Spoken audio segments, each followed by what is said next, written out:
Hello, नमस्ते, सत श्री अकाल। क्या हाल चाल, कैसे हो सभी? मेरा नाम है पीयूष गुप्ता और आज के इस लेक्चर में हम बात करने वाले हैं रिएक्ट जेएस के बारे में। इस पार्टिकुलर लेक्चर के अंदर हम रिएक्ट जेएस को बहुत ही डेप्थ में समझेंगे।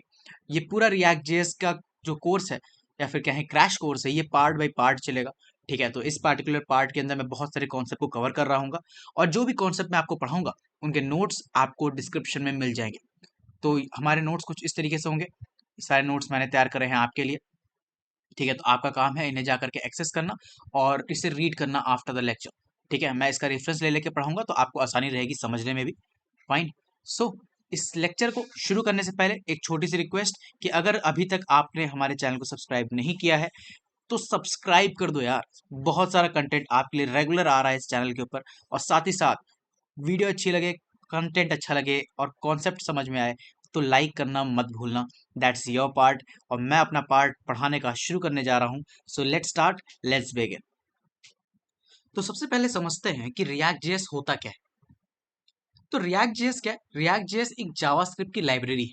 यानी जावास्क्रिप्ट जो हमने पहले पढ़ा था हमारे वन शॉट सीरीज में, तो सब कुछ जो अभी हम आगे सीखेंगे वेब डेवलपमेंट में, वो सब कुछ कहाँ से शुरू हो रहा है? जावास्क्रिप्ट से। यानी जावास्क्रिप्ट माई बाप है और ये सब उसके बच्चे हैं, फ्रेमवर्क है। ठीक है, तो रिएक्ट जेएस क्या है? जावास्क्रिप्ट लाइब्रेरी है जिसका यूज करते हैं हम क्या?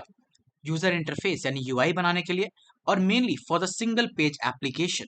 Right, it allow developer to create large web application that can change data without reloading the page. Now अभी तक जो हम काम करते आ रहे थे एचटीएमएल पे या फिर हमारे जो हम जावास्क्रिप्ट से वेबसाइट्स तैयार कर रहे थे, दोनों को मिला करके, उसमें प्रॉब्लम ये आ रही थी कि हम जब भी कोई टास्क परफॉर्म करते थे तो क्या हो जाता था? पेज हमारा रिलोड हो जाता था। ठीक है, बट रिएक्ट जेएस में यही प्रॉब्लम सॉल्व होती है और इससे क्या होता है? इसमें आपका पेज रिलोड नहीं होता। ठीक है, रिएक्ट एक कंपोनेंट बेस्ड काम करता है, जैसे कि meaning the UI is divided into small and reusable pieces. क्या मतलब है इसका? आओ समझते हैं। मान लो जैसे ये फ्लिपकार्ट की वेबसाइट है, तो ऊपर आप देख रहे हो नैव बार है ये, तो ये एक अलग कंपोनेंट है। ये उसके नीचे आपको कुछ ऑप्शंस मिल रहा है, ये एक अलग कंपोनेंट हो गया। यहाँ एक स्लाइडर चल रहा है, ये अलग कंपोनेंट हो गया। ये अलग कंपोनेंट हो गया। इस तरीके से आप रिएक्ट जेएस में अलग अलग कंपोनेंट्स बनाते हो और उन अलग अलग कंपोनेंट्स में आप अलग अलग यूआई पार्ट कंप्लीट करते हो। ठीक है, और बाद में उन्हें एक सिंगल पेज के ऊपर या जेएसएक्स फाइल में सबको एक साथ ले आते हो और पूरी वेबसाइट आपकी तैयार हो जाती है। तो यानी क्या क्या इसका क्या मतलब हुआ कंपोनेंट बेस्ड का? इसका सीधा सीधा मतलब हुआ कि आप पूरी वेबसाइट को टुकड़ों में बनाते हो, टुकड़ों में उसके पार्ट्स को कोड करते हो और बाद में उन्हें क्या करते हो? जोड़ देते हो। Now it is a fast, scalable and flexible. ठीक है, काफी फास्ट है, स्केलेबल भी है और फ्लेक्सिबल भी है। React was developed by a Facebook. ठीक है, ये चीज आपको पता होनी चाहिए कि रिएक्ट को किसने डेवलप करा? फेसबुक, जिसे हम मेटा कहते हैं। ठीक है, is maintained by Meta along with the community of developer. ठीक है, तो इससे बनाया आपके फेसबुक ने, यानी जो अब मेटा हो चुका है, और उसे मेंटेन भी मेटा ही करता है और कुछ कम्युनिटी ऑफ डेवलपर्स मिल करके इसे मेंटेन रखते हैं। ठीक है, इतनी चीज समझ में आई। रिएक्ट जेएस का थोड़ा सा इतिहास और उसकी खासियत मालूम चली। अब फीचर्स भी जान लेते हैं कि क्या क्या मेन फीचर है। ये सारे फीचर्स आपको याद होने चाहिए। ठीक है, पूछ लिया जाता है। तो what are the features of React JS? Well, it is a component based architecture. क्या मतलब है इसका? Well, building UI using independent and reusable pieces called component. अभी जैसा मैंने आपको बताया था ना कंपोनेंट, तो वही है कि कंपोनेंट बेस्ड आर्किटेक्चर है, आप टुकड़ों में से तैयार करते हो रिएक्ट जेएस के अंदर कोई भी चीज। वर्चुअल डोम। वर्चुअल डोम का क्या मतलब है? React creates a light weight copy of the real DOM. जो आप डोम पे काम करते थे ना, अलग से मैंने लेक्चर भी बना रखा है डोम के ऊपर। तो उसी डोम को आपका रिएक्ट जेएस लाइट वेट उसकी कॉपी रखता है अपने पास। ठीक है, उसे तैयार करता है लाइट वेट कॉपी को। It updates only the part that have changed, making updates faster. यानी वो अपडेट्स को, मतलब ये क्या करता है कि सिर्फ उन्हीं पार्ट को अपडेट करता है जिसमें चेंजेस हुए, और बाकी अपडेशन का जो प्रोसेस है वो काफी फास्ट होता है आपके रिएक्ट जेएस के अंदर। जेएसएक्स, ये बहुत इंपॉर्टेंट चीज है। जेएसएक्स जावास्क्रिप्ट एक्सएमएल, इसका फुल फॉर्म भी याद होना चाहिए आपको। ठीक है, allow writing HTML inside JavaScript. ठीक है, तो मतलब क्या है? अभी तक जैसे एचटीएमएल का आप जब कोड करते थे, एचटीएमएल कोड करते थे, तो वहां पे आप एचटीएमएल ही लिखते थे। बट जेएसएक्स एक फाइल होती है। ठीक है, जेएसएक्स की हम एक फाइल बनाते हैं और उस जेएसएक्स फाइल की खासियत क्या होती है कि उसमें एचटीएमएल के साथ साथ आप जावास्क्रिप्ट को भी लिख सकते हो। It makes the code more readable and easier to write. क्या मतलब है? सीधा सीधा मतलब है जो लिखा हुआ है कि इसकी मदद से क्या होता है कि आपका कोड और भी ज्यादा रीडेबल हो जाता है और बहुत ज्यादा आसानी हो जाती है उसे लिखने के लिए। वरना नॉर्मली क्या होता था कि हम जावास्क्रिप्ट की अलग फाइल बना रहे हैं, उसे अलग इस्तेमाल कर रहे हैं, एचटीएमएल की अलग फाइल बना रहे हैं, उधर उधर अलग कोड लिख रहे हैं। फिर जब दोनों को हमें एक साथ लाना है या जोड़ना है तो उसके लिए हमें क्लासेस आईडी को पास करना पड़ता था, फिर डोम लगाना पड़ता था, बहुत झंझट थी, ठीक है। बट यहाँ पर क्या है, दोनों चीज़ों को साथ साथ आप लिख सकते हो, तो बहुत ज़्यादा आसानी है कि आप जेएसएक्स फाइल की मदद से आराम से अपने कोडिंग पार्ट को कंप्लीट कर सकते हो, ठीक है, और डेवलपमेंट कर सकते हो। One way data binding, data flow from parent to child, यानी यहाँ पे एक यूनिडायरेक्शनल फ्लो होता है डाटा का, जहां पर जो पेरेंट कंपोनेंट है, पेरेंट कंपोनेंट और जो चाइल्ड कंपोनेंट है, तो डाटा कहाँ से जाता है, पेरेंट कंपोनेंट से चाइल्ड कंपोनेंट। क्या मतलब है, जैसे कि एक मान लो ऐप डॉट जेएसएक्स नाम की आपकी फाइल है, और उसके अंदर आप क्या कर रहे हो, सारे कंपोनेंट्स को जोड़ रहे हो, यानी मैंने बताया ना अलग अलग कंपोनेंट बनाते हैं, तो अलग अलग कंपोनेंट को एक पार्टिकुलर फाइल के अंदर जोड़ रहे हो, तो जिस फाइल के अंदर जोड़ रहे हो वो क्या हो गई, पेरेंट हो गई, है ना, क्योंकि उसके अंदर ही सारे चाइल्ड कंपोनेंट आए हुए हैं, राइट। तो वही चीज है कि डाटा कहाँ से फ्लो होता है, आपके पेरेंट कंपोनेंट से चाइल्ड कंपोनेंट। अगर नहीं समझ में आ रहा कोई बात नहीं, अभी हम डिस्कस करेंगे उसके ऊपर, ठीक है। Making the flow of data more predictable and easier to debug, ठीक है। तो क्या कर देता है, ये डाटा के फ्लो को क्या कर देता है, बहुत ज्यादा प्रिडिक्टेबल कर देता है, कि आपको समझ में आता है कि यार डाटा कैसे फ्लो हो रहा है, और आसानी से आप उसे डीबग कर सकते हो। फाइन, यहां तक समझ में आई। अब हम क्या करने वाले हैं, हम एक्चुअल में रिएक्ट, सिर्फ रिएक्ट जेएस नहीं यूज करने वाले, ठीक है, रिएक्ट के साथ हम वाइट का भी यूज करेंगे। तो ऐसा क्यों, वेल रिएक्ट जेस आपका पुराना वर्जन है, ठीक है, जहाँ पे हम सिर्फ रिएक्ट को यूज कर रहे थे। अभी इसके साथ साथ बहुत सारे अलग मॉडल्स आ गए हैं, जिसमें से वाइट एक बहुत ही पॉपुलर मॉडल है, ठीक है, उसका हम यूज कर रहे होंगे, क्योंकि इससे क्या होता है ना, ये आपके डेवलपमेंट प्रोसेस को काफी ज्यादा ईजी और फास्ट कर देता है वाइट, ठीक है। और बार बार जो आपको जब भी अपडेट चेक करना होता था पहले रिएक्ट जेएस में, तो हमेशा सेव करना पड़ता था हमें, बट वाइट की मदद से वो ऑटोमेटिक चीजें सेव होती रहती है। तो ऐसा नहीं है कि आपको बार बार जब भी कोड करने के बाद चेक करना है कि भाई क्या अपडेट हुआ या नहीं हुआ, तो उसके लिए सेव करना पड़ रहा है, ये सब नहीं। तो वाइट काफी ज्यादा यूजफुल है। When you build a React project, you need two main things, what, a development server to see the live changes while coding, and a bundler to optimise your app for production, ठीक है। ये दो चीजें आपको required होती है जब भी आप कोई रिएक्ट प्रोजेक्ट बनाते हो, और ये दोनों चीजें आपको रिएक्ट और वाइट जब दोनों मिला देते हो, ठीक है, यानी रिएक्ट प्लस वाइट का जब कॉम्बिनेशन जिसके ऊपर हम काम करते हैं, तो ये दोनों चीजें आपको अवेलेबल हो जाती हैं, ठीक है। तो आई गेस यहाँ तक चीजें समझ में आ गई होंगी आपको।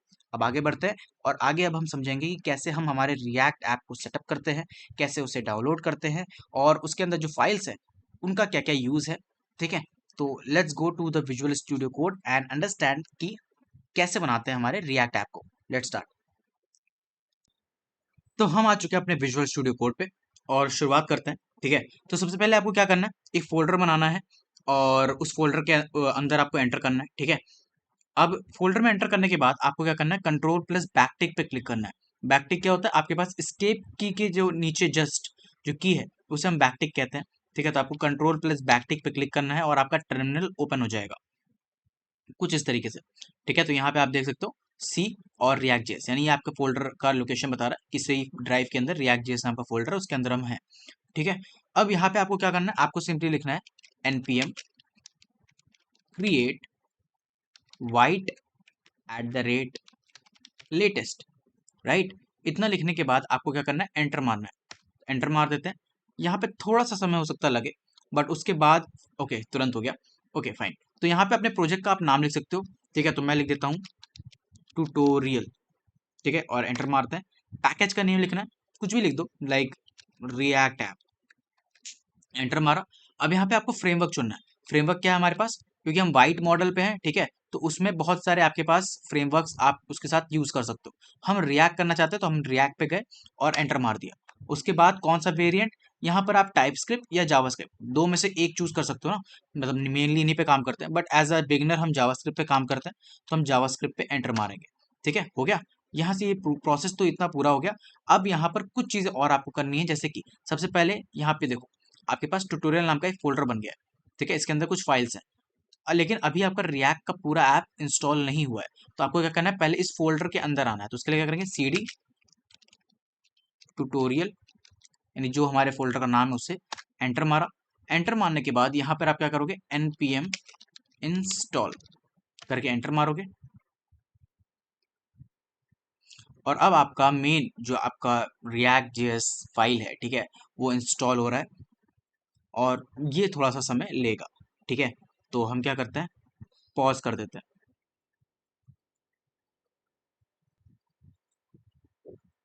फाइन। तो हमारा जो ऐप है अब वो इंस्टॉल हो चुका है पूरी तरीके से। ठीक है, अब बारी है इसे स्टार्ट करने की। तो स्टार्ट करने के लिए हमें क्या करना है, npm run dev। ठीक है, तो यहाँ पे हम लिखेंगे npm run dev करके एंटर मारेंगे, और हमारा ऐप और हमारा जो सर्वर है वो एक्चुअली स्टार्ट हो गया है। ठीक है, तो ये स्टार्ट हुआ है किस पे, लोकल होस्ट 5173 पे। फाइन, तो इसे ओपन करते हैं, और यहाँ पे हमारा ऐप लोड हो रहा है। ठीक है,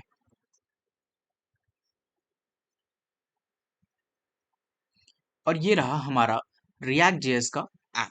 ठीक है, तो जो हमारा लाइक पहला इंटरफेस है वो कुछ इस तरीके का दिखता है। इसे हम इसी के ऊपर हम एडिट करते हैं और हटाते हैं इसे। ठीक है, अब जैसे यहाँ पे आप देखो, मैं क्लिक कर रहा हूँ तो कैसे ये वर्क कर रहा है। ठीक है, तो सब कुछ फंक्शनैलिटीज में अभी कुछ ना कुछ लगी हुई है। तो ठीक है, बात समझ में आ गई, हमारा ऐप इंस्टॉल हो गया, उसे हमने चला भी दिया। यहाँ तक समझ में आया। अब इस फोल्डर के अंदर जानते जाते हैं और देखते हैं क्या क्या अवेलेबल है यहाँ पे। तो पैकेज डॉट जेसन के अंदर सारे पैकेजेस जो आप इंस्टॉल करते हो उन सब के बारे में लिस्टिंग रहती है यहाँ पे। ठीक है, देखो, आपने जो नेम दिया था ना अपने पैकेज का, रिएक्ट ऐप, वो भी यहाँ पर दिया हुआ है। फाइन, तो ये इतना पोर्शन मेरे ख्याल से आपको समझ में आया। अब यहाँ पर जा रहा था सोर्स फाइल SRC।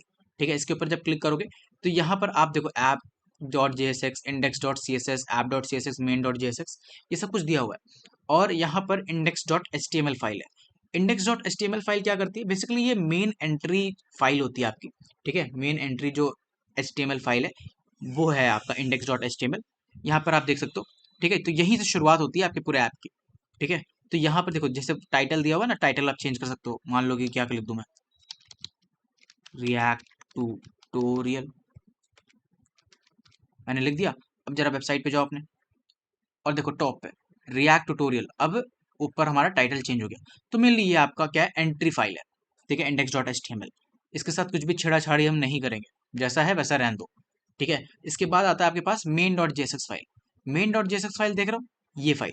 ठीक है, ये आपका क्या है, एंट्री जावास्क्रिप्ट फाइल है, जो कि आपके रिएक्ट ऐप को माउंट करता है। ठीक है, तो इसमें भी कोई बहुत ज्यादा छेड़ाछाड़ी करने की जरूरत नहीं है, जैसा है वैसा छोड़ दो। ठीक है, उसके बाद आते हैं हम अपने ऐप डॉट JSX पे। ऐप डॉट JSX आपका मेन रिएक्ट कंपोनेंट है। ये फाइल बहुत ज़्यादा इंपॉर्टेंट है, इसे डिलीट नहीं करते हम। ठीक है, ये वैसे की वैसी रहेगी। App dot JSX is the main component file. और जो कुछ भी आप यहाँ पे देख रहे हो ना, ये सब कुछ आपका यहीं पर है। ठीक है, तो जैसे मैं यहाँ से हटा देता हूँ, मान लो मैं इसे यहाँ से हटा देता हूँ, ये पूरा डिव हटा देता हूँ मैं यहाँ से। ठीक है, यहाँ से इसे हटा दिया। फाइन, और ये सब कुछ क्या करो, कमेंट डाउन कर दो। फाइन, अब देखो यहाँ पर कुछ भी नहीं है, कुछ भी नहीं है। ठीक है, अब यहाँ पे अगर आप कुछ भी लिख देते हो रैंडम, तो आपको यहाँ पे दिख रहा है, विजिबल होके दिख रहा है। ठीक है, तो यही है आपका मतलब मेन जो भी आपको शो हो रहा था वेबसाइट के ऊपर, वो सब कुछ ऐप डॉट JSX से ही आ रहा है। ठीक है, अब यहाँ पे ऐप डॉट CSX दे सकते हो। तो ये जो ऐप डॉट JSX में आपका जो भी CSS पार्ट लगा हुआ है ना, वो सब कुछ यहीं से लगा हुआ था। यानी जो भी आप पहले देख रहे थे उसका CSS पार्ट यहाँ पे लिखा हुआ है। तो हमें इसकी नीड है नहीं वैसे। ठीक है, तो इसे हम हटा देते हैं। हटा दिया, और आपके पास आप इंडेक्स डॉट CSS में जाओगे तो इसकी भी कोई नीड नहीं है।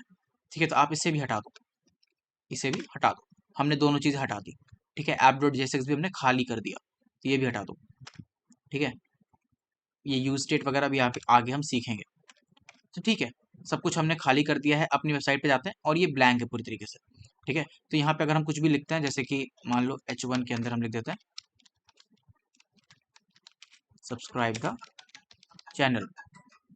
ठीक है, तो इसे चेक करते हैं, और देखो यहाँ पे लिख के आ रहा है सब्सक्राइब द चैनल, जो आपको भी कर लेना चाहिए। ठीक है, तो फटाक से सब्सक्राइब बटन पे क्लिक कर दो। Right, okay. अब यहाँ पर एक और फाइल है white.config.js फाइल। ठीक है, ये आपकी क्या है, ये बेसिकली कॉन्फ़िगरेशन फाइल है आपकी वाइट की। ठीक है, तो इस पे भी हम समझेंगे जब हम टेलविंड वगैरह इंप्लीमेंट करेंगे। ठीक है, यूज इसमें जाके जोड़ेंगे तो उस टाइम पे हमें इसका यूज आएगा।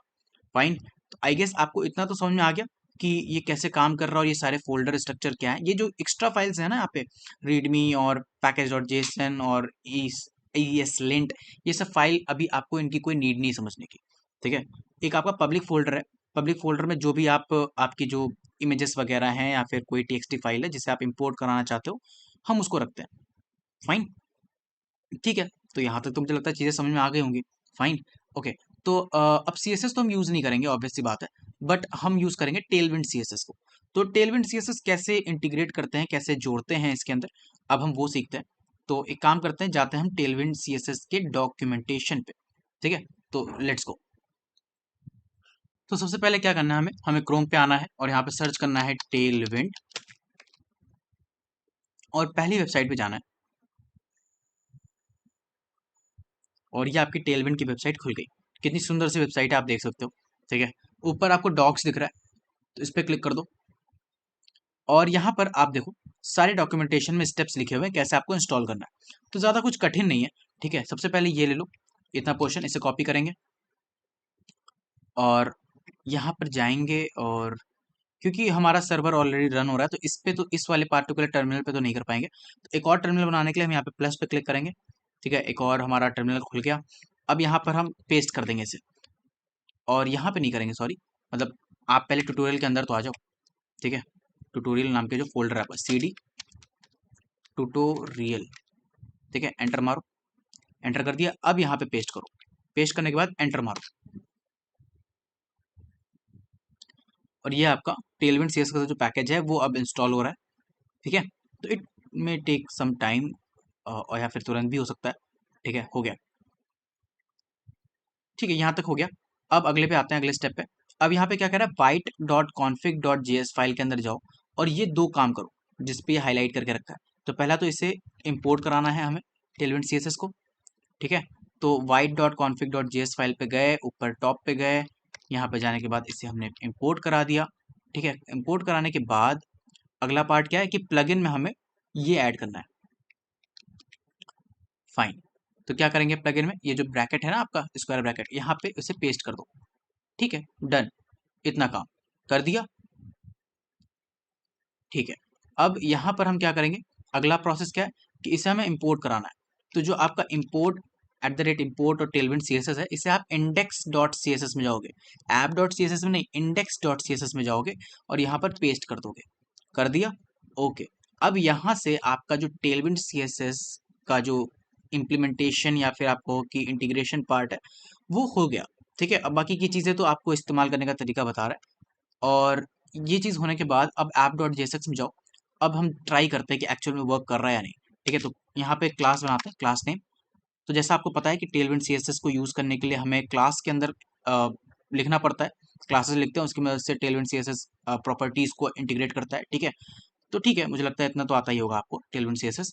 अब यहाँ पर हम क्या करते हैं, टेक्स्ट रेड 500, ठीक है। अब जरा देखते हैं कि हमारी वेबसाइट पे दिख रहा है या नहीं, कहाँ गई, यहाँ पे, और देखो कलर चेंज हो गया, दिख रहा है, जी हाँ।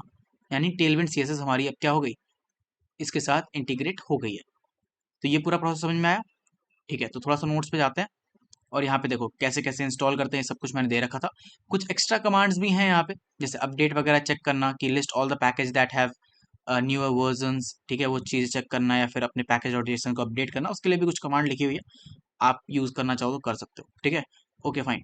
अब हमारी बारी आती है कंपोनेंट्स पे। अब हम पढ़ेंगे क्या, कंपोनेंट। बाकी टेलविंड सीएसएस का थोड़ा सा मेरे ख्याल से नीचे मैंने दिया हुआ है नोट्स में, या फिर शायद नहीं भी दिया हुआ है, ठीक है, नहीं दिया हुआ क्योंकि वो बहुत ईजी सा पार्ट है, डॉक्यूमेंटेशन में ऑलरेडी अवेलेबल है। अब हम कंपोनेंट पढ़ेंगे, ठीक है। तो let's start.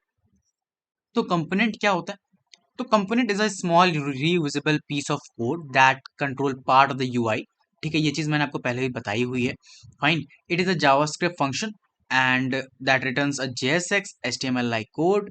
Imagine building a website you can create, यानी कि आप एक वेबसाइट बना रहे हो तो आप इमेजिन कर सकते हो कि आपने एक हेडर का अलग कंपोनेंट बताया बनाया, फुटर का अलग कंपोनेंट बनाया, बटन के लिए अलग बना दिया, कार्ड के लिए अलग बना दिया। इस तरीके से जब आपने सारे कंपोनेंट्स बना लिए, उन्हें फिर आपने क्या किया, कंबाइन कर लिया। जब कंबाइन कर लिया तो वो एक क्या होगी, एक फुल वेब पेज आपका तैयार हो गया, ठीक है। इस तरीके से ये काम करता है।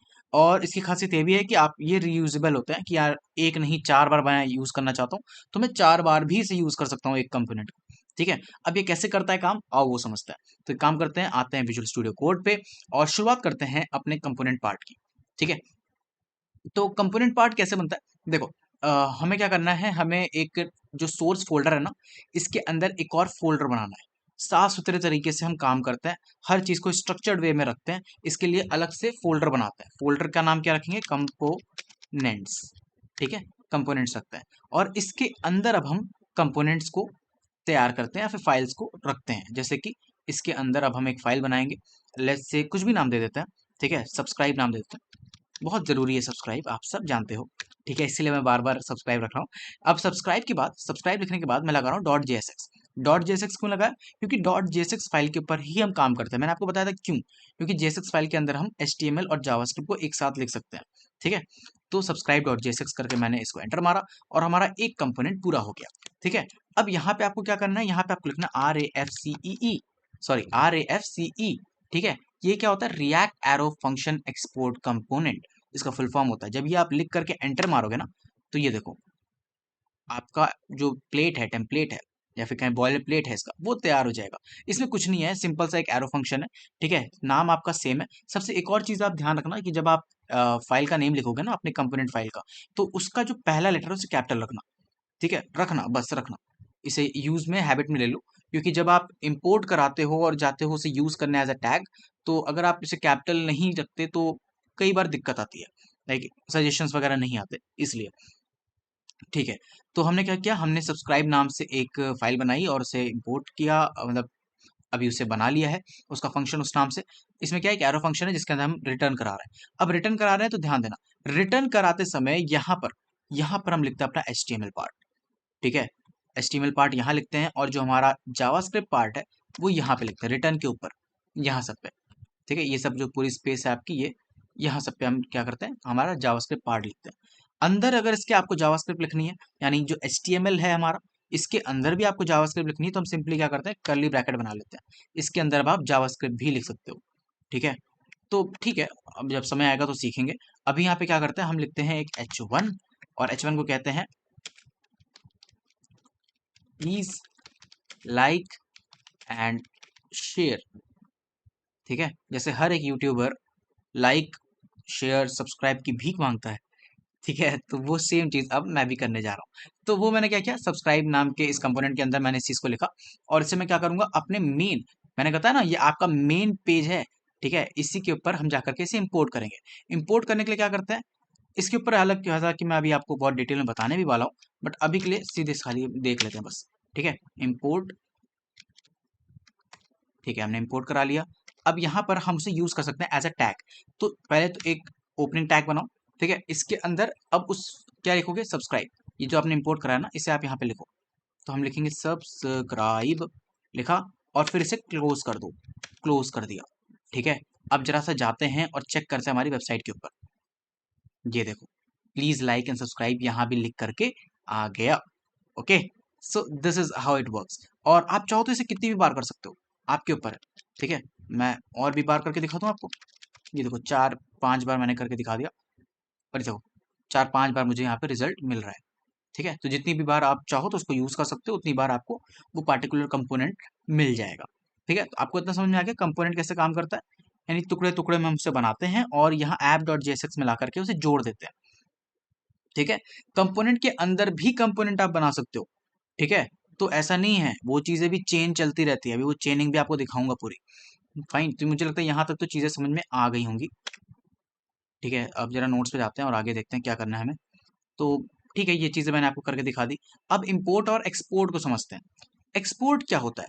Export is send something out from a file. ठीक है, तो यानी कि आपके पास एक अगर कंपोनेंट फाइल है या फिर कोई भी फाइल है, ठीक है, उसके अंदर से आप कुछ भेजना चाहते हो तो उसे हम एक्सपोर्ट कहते हैं। और इंपोर्ट क्या होता है? उस फाइल को, उस कंपोनेंट को या फिर उस इंफॉर्मेशन को आप किसी दूसरी फाइल के अंदर लेना चाहते हो, उसे हम इंपोर्ट करते हैं। ठीक है, उस समय हम क्या करते हैं? इंपोर्ट। तो इंपोर्ट का यूज करते हैं। ठीक है, समझ में आ गया? एक्सपोर्ट आपके पास दो तरह के होते हैं।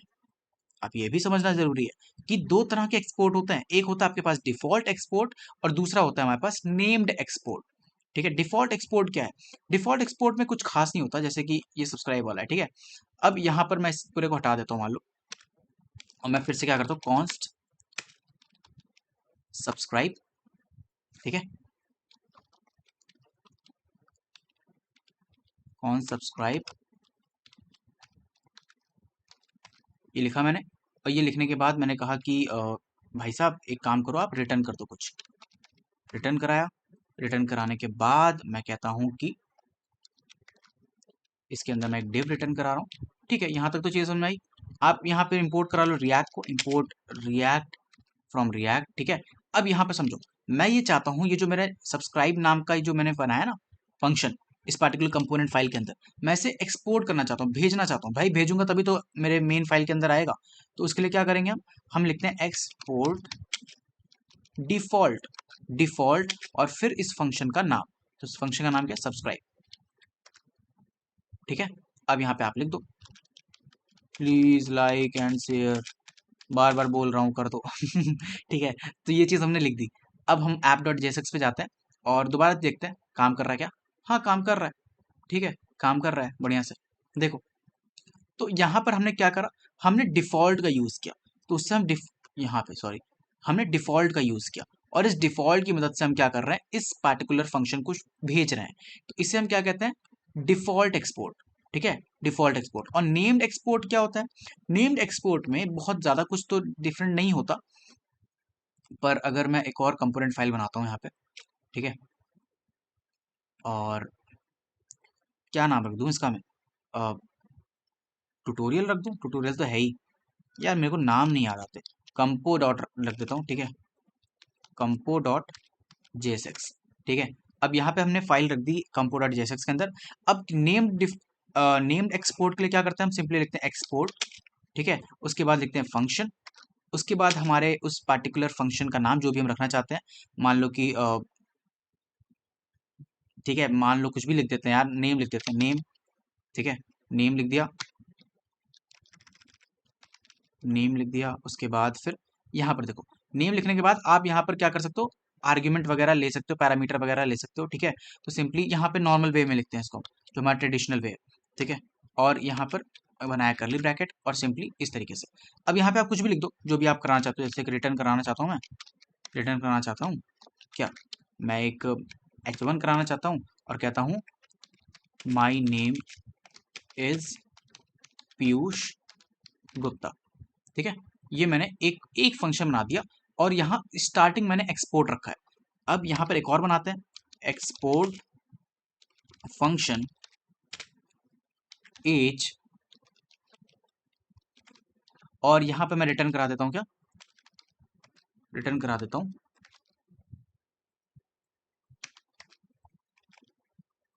कुछ गलती करी क्या हमने, नहीं तो ऐसा तो कुछ नहीं किया है। ठीक है, एज इज 21। ठीक है, इतना मान लो, ऐसे लिख दिया। अब यहाँ पर ये करने के बाद अगर मैं जाऊँ अपनी वेबसाइट के ऊपर, अभी तो नहीं आएगा कुछ भी। यहाँ पर मेन क्या है, दो चीज़ है, यानी कि आपने क्या करा, पहले ही आपने क्या लिख दिया एक्सपोर्ट। यहाँ पे क्या करते थे आप, बाद में लिखते थे और डिफॉल्ट मेथड से शेयर करते थे, बट यहाँ पर जो आपका नेम्ड एक्सपोर्ट तरीका है उसमें हम पहले लिख देते हैं और फिर फंक्शन लिख करके अंदर काम करते हैं। इसका क्या फ़ायदा है, इसका ये फ़ायदा है कि यहाँ पर आप एक से ज़्यादा फंक्शंस को कॉल कर सकते हो एक सिंगल कंपोनेंट फाइल के अंदर से। यानी कि इंपोर्ट कर्ली ब्रैकेट बनाया क्योंकि हम दो अलग अलग फंक्शंस को कॉल करने जा रहे हैं। एक था हमारे पास नेम, दूसरा था हमारे पास एज। ठीक है, एज, और ये दोनों चीज़ें कहाँ आ गई, कहाँ से आई, हमारे पास कंपोनेंट फाइल से आई, कॉम्पो। ठीक है, अब यहाँ पर अगर हम इसे बनाए यूज़ करना चाहें तो हम कर सकते हैं, सिंपल जैसे पहले किया था। नेम, क्या हो रहा है, ठीक है, नेम और सिमिलरली एज। अब जाओ जरा इस पे और देखो, दोनों चीज़ हमें यहाँ पे दिख रही है। ठीक है, ये दोनों चीज़ दिख रही है।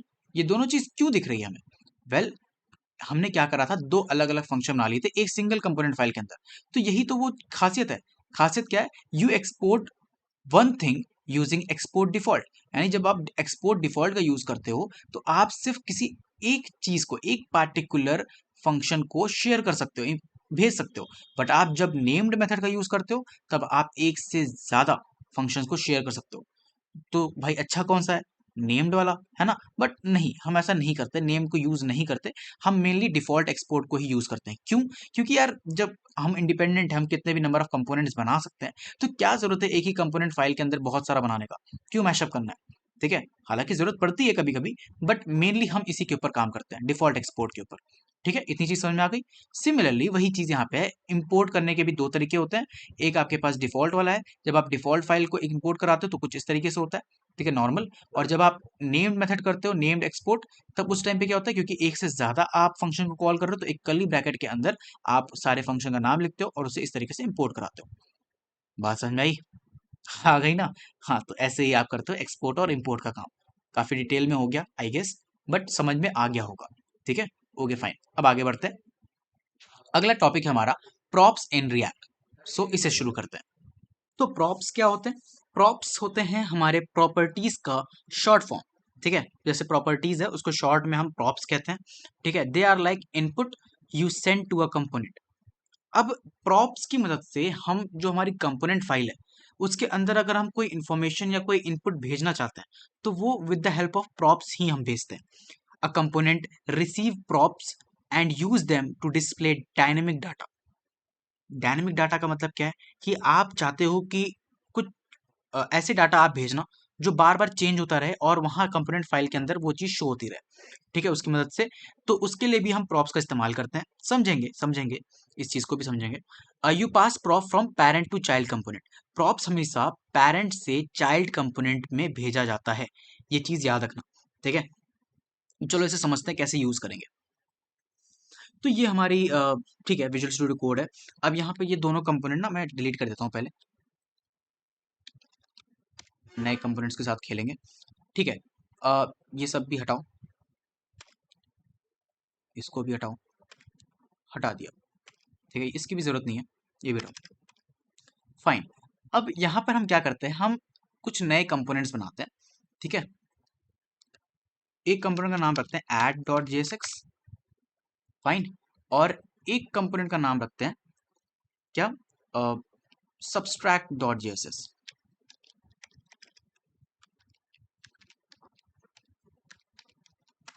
ये बना लिया हमने। ठीक है, अब मैं क्या कहता हूं कि ये जो add डॉट jss है इसको पहले rfc करो। और यहाँ पर हम क्या करेंगे, हमारा जो एडिशन वाला काम है वो तो हम दिखाएंगे दिखाएंगे साथ में। चलो अभी पहले यहाँ पे आते हैं ऐप डॉट जेएसएक्स। ठीक है, तो यहाँ पर हम क्या करते हैं, हमारे ऐड डॉट जेएसएक्स को कॉल करते हैं। तो उसके लिए ऐड लिखेंगे और यस, इसको हमने कॉल कर दिया। तो इस तरीके से ये इंपोर्ट हो गया। ठीक है, अब यहाँ पे पहले हम कुछ लिख करके देखते हैं क्या हुआ या नहीं हुआ। ठीक है, लिख दिया। अब जरा से जाते हैं एंड यहाँ पे हाँ ठीक है, ये काम कर रहा है। तो अब समझना मैं क्या कह रहा हूं कि मैं यहाँ इस एड डॉट मानी कि जो हमने एड डॉट जेएसएक्स नाम का कंपोनेंट बनाया है इसके अंदर मैं कुछ इनपुट को भेजना चाहता हूँ from this app dot JSX file. तो वो कैसे होगा? ठीक है, जैसे मान लो मैं यहाँ पर क्या करना चाहता हूँ, कुछ दो सम करना चाहता हूँ। ठीक है, ए प्लस बी। तो वो चीज ये ए प्लस बी की इंफॉर्मेशन मैं चाहता हूँ कि ऐप डॉट जेएसएक्स से मिले। तो वो कैसे आएगी यहाँ तक? उसी की वही काम करने के लिए हम किसका इस्तेमाल करते हैं, प्रॉप्स का इस्तेमाल करते हैं। तो उसके लिए क्या करते हैं, सिंपली जैसे एक एट्रीब्यूट होता है ना, तो उसी तरीके से एट्रीब्यूट के फॉर्म में हम हमारे डाटा को शेयर करते हैं यहाँ से। जैसे कि मान लो अभी मैं खाली एक डाटा शेयर करके दिखाता हूँ आपको। जैसे मान लो a इक्वल्स टू 25। ये मैंने क्या करा, मैंने एक एट्रीब्यूट के फॉर्म में यहाँ पर ए वेरिएबल ए एट्रीब्यूट के अंदर मैंने इसको भेज दिया। अब सेम चीज एड डॉट जेएसएक्स के अंदर मैं जाऊंगा और यहाँ पर मैं इसी ए को इंपोर्ट कर सकता हूँ, फिर ले सकता हूँ। कैसे कैसे? ये जो देख रहे हो ऊपर, ये जो ब्रैकेट है इसके अंदर मैं सिंपली लिख दूंगा प्रॉप्स। प्रॉप्स लिख दिया। अब यहाँ पर जो भी मैंने एट्रीब्यूट भेजे होंगे ना वो सब यहाँ पर प्रॉप्स के अंदर आ गए। ठीक है, अब अगर मैं इसे यूज करना चाहता हूँ तो सिंपली मैं क्या करूंगा, कर्ली ब्रैकेट लगाऊंगा और लिखूंगा प्रॉप्स डॉट ए। प्रॉप्स डॉट ए, प्रॉप्स के अंदर सारी हमारे एट्रीब्यूट हैं जो उस पर्टिकुलर टैग के साथ है और उनमें से हम ए को देखना चाहते हैं। अब जरा वेबसाइट अब पे जाओ अपने और देखो, यहाँ पे आपको वो नंबर दिख रहा है जो हमने ऐप डॉट जेएसएक्स की मदद से भेजा था। अब आप जो भी परफॉर्म करना चाहते हो आप कर सकते हो, है ना। प्लस लगा दो, प्लस प्रॉप्स डॉट ए, दोनों को मैं सम करना चाहता हूँ। देखो आपका काम कर रहा है। यानी एचटीएमएल वाले पार्ट के अंदर मैं क्या कर रहा हूँ, अपना जावास्क्रिप्ट वाला कोड कर रन करा रहा हूँ। भाई जावास्क्रिप्ट में ही तो सम कर सकते हो बैठ के, है ना। तो वो चीज यहाँ पर हो रही है। ठीक है, तो ये आपका प्रॉप्स इस तरीके से, यानी प्रॉपर्टीज और डाटा को आप शेयर करते हो प्रॉप्स की मदद से। और भेजना चाहते हो और भी भेज सकते हो। ठीक है, जैसे कि मान लो b equals to, curly bracket बनाया, यहाँ पर मैंने कहा 45। ठीक है, तो अब ऐड यहाँ पे प्रॉप्स आपने कराए हुआ है, ठीक है, तो ये प्रॉप्स डॉट बी कर दो। ठीक है, प्रॉप्स के अंदर तो सारे एट्रीब्यूट हैं जो उस पर्टिकुलर ऐड के साथ थे। ठीक है, तो अब उनको हमने बुला लिया, तो props dot A plus props dot B. अब जरा से जाओ और देखो कितना हो गया, 70 हो गया। यानी दोनों की इंफॉर्मेशन हमें मिल रही है। बात समझ में आई? आई कैसे करते हैं प्रॉप्स के साथ काम? हाँ, यही चीज यहाँ पे दी हुई है। क्या कहते हैं, you pass props from parent to child component, हमने भेजा था। और ये कैसे काम करते हैं, they are like input and you send to a component. Input की तरह होते हैं और उससे आप सेंड करते हो कंपोनेंट्स को। ठीक है, इमेजिन करो कोई बटन कंपोनेंट, और बटन कंपोनेंट के अंदर भी इस तरीके से आप काम करते हो। ये एग्जांपल से आप रीड कर लेना। ठीक है, अब जाते हैं आगे और समझते हैं प्रॉप ड्रिलिंग के बारे में। प्रॉप ड्रिलिंग क्या होती है?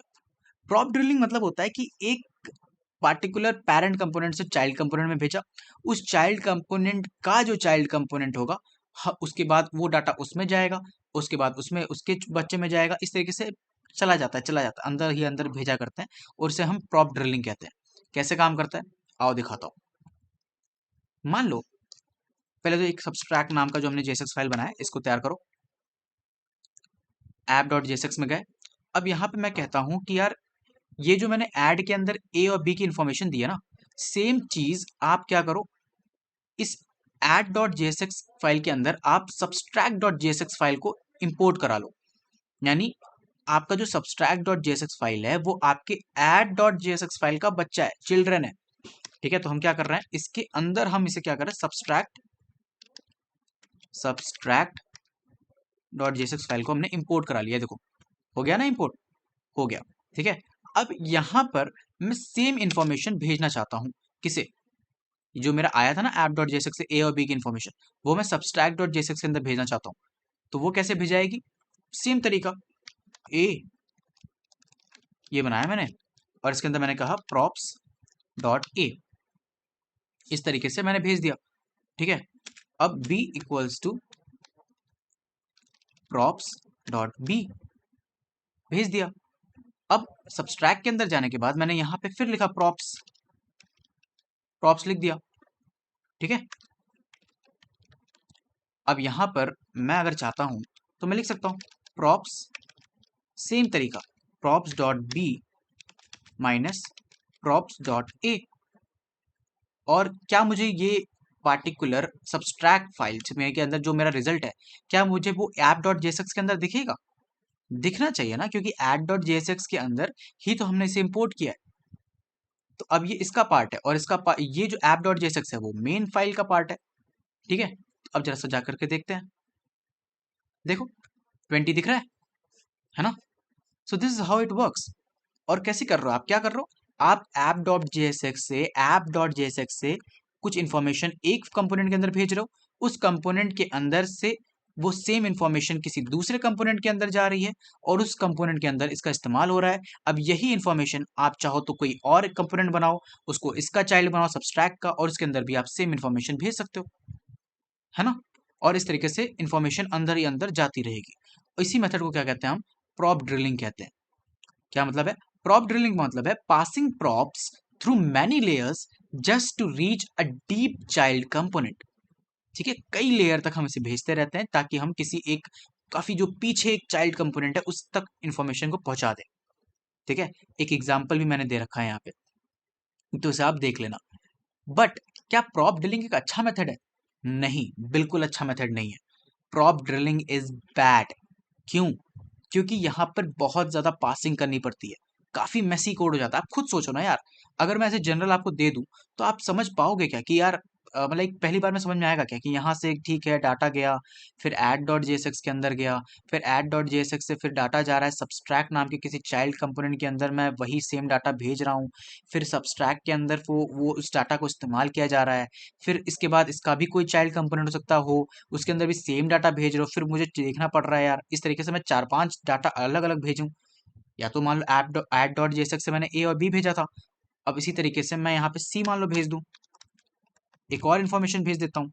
ठीक है, 27 नाम 67 नाम से, ठीक है, 67 नंबर भेज दिया, उस चीज को मैं शो कराना चाहता हूँ, तो वो इन्फॉर्मेशन भी इसके अंदर जा रही है, प्रॉप्स डॉट सी। अब देखो 67 भी दिख रहा है आपको, दिख रहा है। अब ये इन्फॉर्मेशन पता चले और आगे जा रही है तो कितना कंफ्यूजन हो जाएगा कि भाई यहाँ से 2 आई थी, यहाँ पे 3 जा रही है, क्या हो रहा है। ये प्रॉब्लम है आपकी प्रॉप ड्रिलिंग के साथ। बहुत ज़्यादा हार्ड है इसे मेंटेन करना। ठीक है, deeply nested components become confusing, काफ़ी ज़्यादा कंफ्यूजिंग हो जाता है। ठीक है, तो इसको सॉल्व करने के लिए फिर हम क्या करते हैं, इसको सॉल्व करने के लिए फिर हम कंटेक्स्ट एपीआई और रिडक्स का यूज़ करते हैं। आइदर इसका कंटेक्स्ट एपीआई यूज़ करते हैं या तो हम रिडक्स यूज़ करते हैं। बेसिकली बड़े ऐप्स के अंदर हम रिडक्स का यूज़ करते हैं और नॉर्मली हम कंटेक्स्ट एपीआई का यूज़ करते हैं। आई होप समझ गए होगे प्रॉप्स और प्रॉप ड्रिलिंग का पूरा कॉन्सेप्ट। काफ़ी डिटेल में बता दिया है, बट इसीलिए बताया ताकि अच्छे से समझ में आ जाए। ठीक है, काफ़ी ज़्यादा इंपॉर्टेंट है ये पार्ट। बात समझ आई? अच्छा लगा? चलो आगे बढ़ते हैं। अगला टॉपिक क्या है? अगला टॉपिक है हमारे पास what is hook, the most most most important part of your React. React की जान, आन बान शान आपकी हुक है। क्यों? क्योंकि रिएक्ट को जो एक्चुअल में फेमस किया ना, रिएक्ट को जो एक्चुअल में इतना ज़्यादा आसान किया ना, वो इन हुक्स ने ही किया है। एक्चुअल फंक्शनिंग इनकी हुक्स से ही बन रही है रिएक्ट की। तो अब हम उसी को पढ़ने जा रहे हैं और डिटेल में पढ़ेंगे। तो चलो शुरू करते हैं। तो what is hook? Hook is a special function. ठीक है, एक स्पेशल फंक्शन है।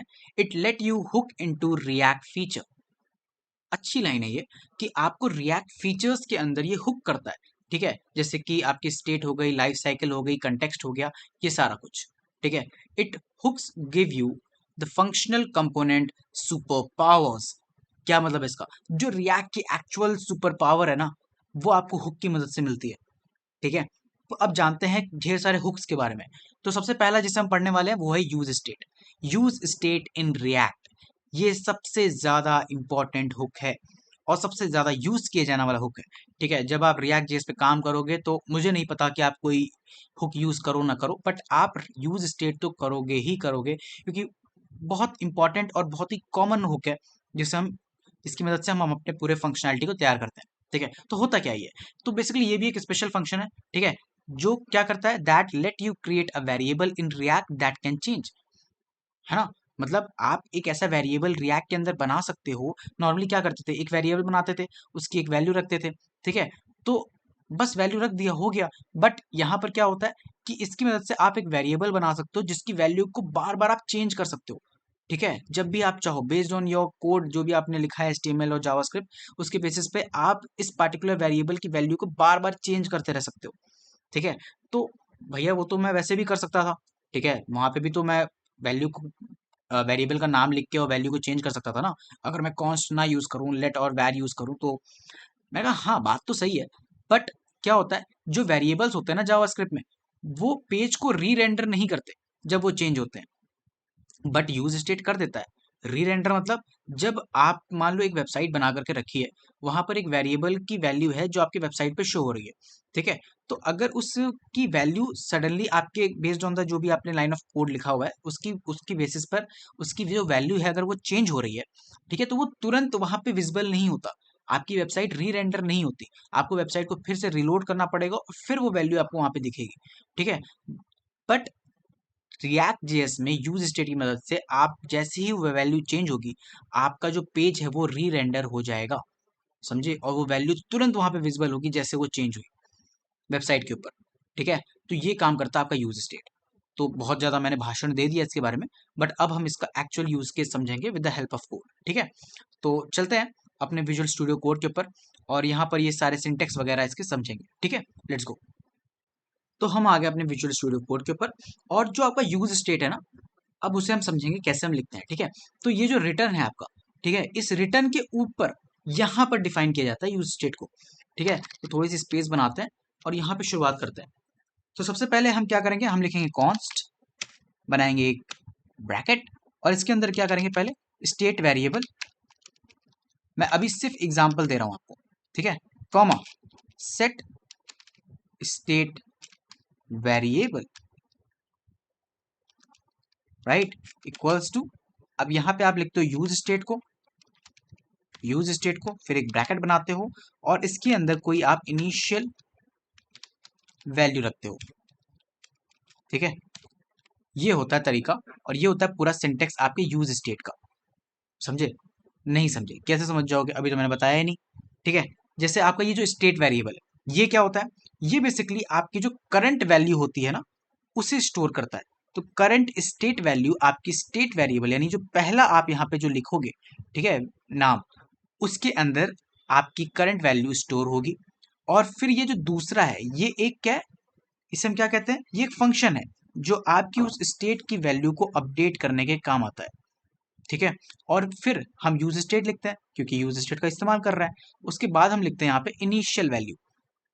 इनिशियल वैल्यू क्या है, इनिशियल वैल्यू आपकी बेसिकली जो स्टार्टिंग वैल्यू होती है ना, कि आप चाहते हो जैसे मान लो एक वेरिएबल है जिसकी कोई वैल्यू 0 है, आप चाहते हो विद टाइम वो बढ़ती रहे 1 2 3 4, बट इनिशियल वैल्यू तो होगी ना कोई, तो वो 0 जो है आपकी, वही आपकी इनिशियल वैल्यू हो गई, राइट। तो इसी तरीके से हम यहाँ पर एक इनिशियल वैल्यू को डिफाइन करते हैं। ये कुछ भी हो सकता है, आइदर आप स्ट्रिंग ले सकते हो, नंबर ले सकते हो, ऑब्जेक्ट ले सकते हो, एरे ले सकते हो, कुछ भी ले सकते हो, ठीक है। तो यहाँ तक चीजें समझ में आई कैसे सिंटेक्स लिखते हैं। अब इसका इस्तेमाल करके दिखाऊं मैं आपको, चलो इस्तेमाल करके दिखाता हूँ आपको, ठीक है। तो हम क्या करते हैं, एक यूज स्टेट बनाते हैं और यूज स्टेट का नाम रखेंगे काउंट, मतलब यूज स्टेट में हमारा जो वेरिएबल होगा उसका नाम होगा काउंट, ठीक है। तो कॉन्स्ट ब्रैकेट बनाया, देखो काउंट कॉमा सेट काउंट। जो ये दूसरा होता है ना, दूसरा वाला, इसमें शुरुआत में हम सेट लिखते हैं और फिर उसके बाद ये जो पहला हमने वेरिएबल का नाम डिफाइन किया था उसे लिखते हैं, ठीक है। ये सही तरीका होता है, कुछ भी लिख सकते हो आप, ऐसी कोई दिक्कत नहीं है, but this is the proper method, ठीक है, फाइन। अब यहाँ पे आप लिखोगे यूज स्टेट, ब्रैकेट बनाया, ब्रैकेट बनाने के बाद एक इनिशियल वैल्यू मैं 0 देना चाहता हूँ, ठीक है, फाइन। मैं क्या बनाने जा रहा हूँ, मैं एक ऐसा लाइक छोटा सा एक ऐप बनाता हूँ जिसके अंदर, ऐप का मतलब है वेब ऐप, ठीक है, एक ऐसा ऐप बनाता हूँ जिसके अंदर मैं एक बटन होगा, उस बटन पे जब भी मैं क्लिक करूंगा तो क्या होगा कि बेसिकली ये जो नंबर है वो वहाँ पे शो होगा, उसकी वैल्यू बढ़ती जाएगी, ठीक है। हम इतना करने वाले हैं, तो ईजी सा है। इस पूरे पोर्शन को हटाते हैं यहाँ से, ठीक है, इसे डिव कर देते हैं, ठीक है। यहाँ पे हम क्या कर रहे हैं कि एक पैराग्राफ लो, यहाँ पे लिखो काउंट काउंट, ठीक है। और यहाँ पर क्या करने वाले हैं हम, एक बटन बनाएंगे, बटन, और बटन के अंदर क्या करेंगे, हम कहेंगे इंक्रीज, इंक्रीज नाम का बटन बनाया। और यहाँ पर ऑन क्लिक, ऑन क्लिक क्या होता है, इवेंट हैंडल करने के लिए होता है, इसके बारे में भी बाद में बताऊंगा, ठीक है। अ, अब यहाँ पर कोई भी फंक्शन का नाम लिखेंगे, तो फंक्शन का नाम लिखने के लिए पहले एक फंक्शन क्रिएट भी तो करेंगे। तो फंक्शन क्रिएट करते हैं, कॉन्स्ट इंक्रीज, ठीक है, कॉन्स्ट इंक्रीज इक्वल्स टू, जो भी हमारा जावास्क्रिप्ट का पार्ट है ना वो सब कुछ हम रिटर्न के ऊपर ही लिखते हैं, याद रखना, ठीक है, कुछ इस तरीके से। अब इसके बाद क्या करेंगे, सेट काउंट, सेट काउंट क्या, ये, ठीक है। तो काउंट के अंदर तो 0 है, बट जब भी इसकी वैल्यू चेंज करनी है, ठीक है, जब भी इस पार्टिकुलर वेरिएबल की वैल्यू चेंज करनी है तो हम किसका इस्तेमाल करते हैं, इस सेट काउंट का इस्तेमाल करते हैं। तो सेट काउंट को लिखेंगे, ब्रैकेट लगाएंगे, और मैं क्या कहूंगा कि जो मेरे पास काउंट है ना, काउंट में कौन सी वैल्यू है, 0 है, उसमें 1 का इंक्रीमेंट कर दो, उसमें 1 का इंक्रीमेंट कर दो। तो जब जब ये फंक्शन कॉल होगा तब तब ये क्या करेगा, सेट काउंट की मदद से जो काउंट की वैल्यू है, काउंट की अंदर कौन सी वैल्यू है, काउंट के अंदर आपकी 0 वैल्यू है अभी, उसमें 1 का इंक्रीमेंट कर दो, समझे बात को। और इस तरीके से बार बार जब ये कॉल होता जाएगा तो आपकी काउंट की वैल्यू बढ़ती जाएगी, बात समझे। अब इसी फंक्शन को मैं यहाँ क्या कर रहा हूँ कि इंक्रीज फंक्शन को मैंने यहाँ पे कॉल कर दिया, ठीक है। थोड़ी सी सीएसएस दे दें क्या, ताकि साफ सुथरा दिखे।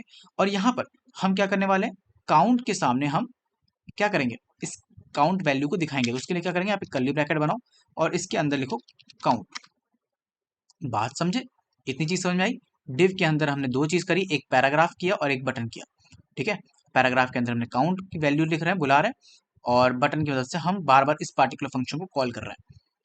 यहाँ पर हम लिखेंगे क्लास नेम, क्लास नेम में हम थोड़ी बहुत क्लासेस दे देते हैं, जैसे कि text 2 XL and text red 600, ठीक है। और बटन को थोड़ा सा यहाँ पे भी पैडिंग दे देते हैं, इसको भी क्लास नेम पैडिंग दे दो, पैडिंग एक्स डायरेक्शन में कितनी हो जाए, 20 दे देते हैं, and padding in the Y direction हम क्या करते हैं, 10 दे देते हैं, ठीक है। और बीजी इसका कर देते हैं क्या, ग्रे, और इसको कर देते हैं क्या, राउंडेड, ठीक है। आई डोंट नो कैसा दिखेगा बट ठीक ही दिखेगा। जाते हैं यहाँ पे, देखो आपको एक बहुत बड़ा हो गया। हाँ हाँ, थोड़ा सा ज़्यादा बड़ा हो गया, कोई बात नहीं। यहाँ पे हमें क्या दिख रहा है, काउंट की वैल्यू क्या है, 0 है। क्यों? क्योंकि अभी इनिशियल वैल्यू जो हमने डिफाइन करी थी इस काउंट वेरिएबल की, वो 0 थी, इसीलिए हमें यहाँ पे 0 आ गया, 0 हमें शो हो रहा है। ठीक है, अब जब मैं इसके ऊपर क्लिक करूंगा तो क्या होगा, देखो वैल्यू बढ़ गई। दोबारा क्लिक किया, फिर बढ़ गई। मैं क्लिक करता जाता हूँ, देखो वैल्यू बढ़ती जा रही है। समझ में गई बात को? तो इससे क्या हो रहा है, यूज स्टेट की मदद से इस पार्टिकुलर उस काउंट वेरिएबल जो है इसकी वैल्यू चेंज हो रही है। ठीक है, और इस सेट काउंट की मदद से कैसे, इस सेट काउंट की मदद से हम उस वैल्यू को चेंज कर पा रहे हैं। ठीक है, तो हम एक फंक्शन तैयार करते हैं और उस फंक्शन की मदद से इस पूरे प्रोसेस को कंप्लीट करते हैं। ठीक है, फाइन। आई गेस यहाँ तक चीज़ें समझ में आ गई होंगी आपको कि कैसे ये काम कर रहा है। समझ गए बात को? फिर से देख लो, और करूँ क्या? ये देखो। हाँ, ठीक है, ओके फाइन।